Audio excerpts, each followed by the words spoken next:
لە باکووری ڕۆژهەڵاتی سووریا هێزەکانی سووریای دموکرات بە سەرکردایەتی کورد چاودێری شوێنەکانی خۆشاردنەوەی میلیشیاکانی داعش دەکەن و دەشگەڕێن بە شوێنیاندا لە کاتێکدا پلانی هێرشکردن دادەڕێژن. هاوکات لەوەتەی ڕژێمەکەی بەشار ئەسەد ڕووخاوە بەرەکانی شەڕی هەسەدا لەگەڵ ئەو هێزانەی تورکیا پشتیوانیان دەکات فراوانتر بوون. ئەمەش ئەو کاتە بوو کە سوپای نیشتیمانی یاخیبووی سووریا بە پشتیوانی تورکیا شاری ئیستراتیجی منبشیان گرت. ئێستا هەردوودا لەسەر بەنداوێکی گرنگی ئەو نێزیکە شەر دەکەن. هێزەکانی سووریای دموکرات دەڵێن ئەو شەڕە ڕێگری لە توانایان بۆ بەرەنگاربوونەوەی دەوڵەتی ئیسلامی داعش دەکات.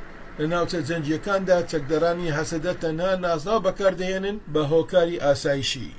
ديركي او بيجين مثلا حبس ديتر هنا مثلا كيم مثلا انها عم تشنو يدير او جي شما بس دما دولة ترك مثلا او دروني قدر دخين كشفي قدر دخين هذه هر جاري درجه دخين جبر وصل مثلا عم تشتكن دريما بركين بون او جي دهل مثلا خلايا داش دها بيتر خرب دها مثلا تكن حركه تورکیا هێزە کوردیەکان لە سووریا بە بەشێک لە کۆمەڵی تیرۆریستی پەکەکە دەزانێت. هەم تورکیا و هەم هێزەکانی سووریا کە پشتیوانیان دەکەن هەوپەیمانن لەگەڵ حکوومەتی کاتی دیمەشق کە هەوڵی دامەزراندنی حکوومەت و سوپای نیشتیمانی دەدات. ژنرال مەزلوم عەبدی لە مانجی دووی ڕابردوودا لە سووریاوە بۆ ڕۆژنامەنووسان لە واشنگتن بە گرتەیەکی ڤیدیۆیی قسەی کرد و ڕایگەیاند هێزەکانی دەیانەوێت بچن ناو ئەو حکوومەتە و سوپایە بەڵام تا ئێستا نەخراونەتە نێو دیالۆجی نیشتیمانیەوە.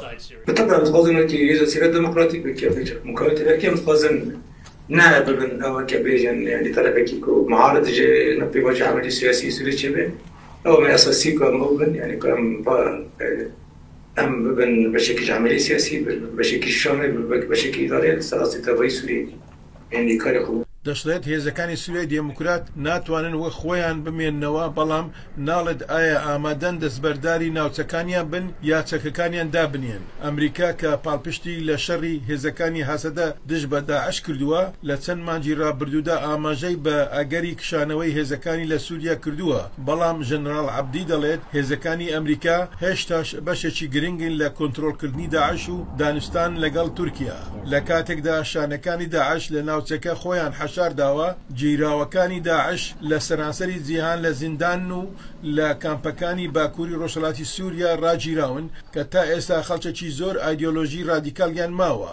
لە بنکەیەکدا لە دەوروبەری حەسەکە فەرماندەکانی یەپەژا باڵی ژنانی هێزەکانی شەڕکەری هەسەدە دەڵێن هەوڵ دەدەن پێش بە شەڕێکی سەرتاسەری بگرن.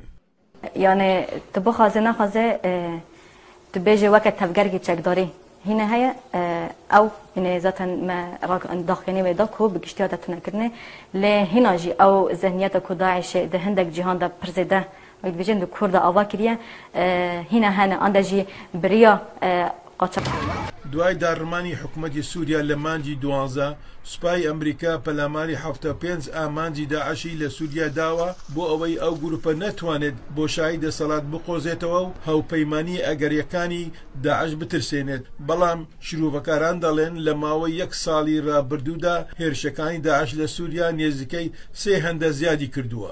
بۆ هێزەر مۆرداک و یان بویچات حەیدەر کەریم دەنجی ئەمریکا.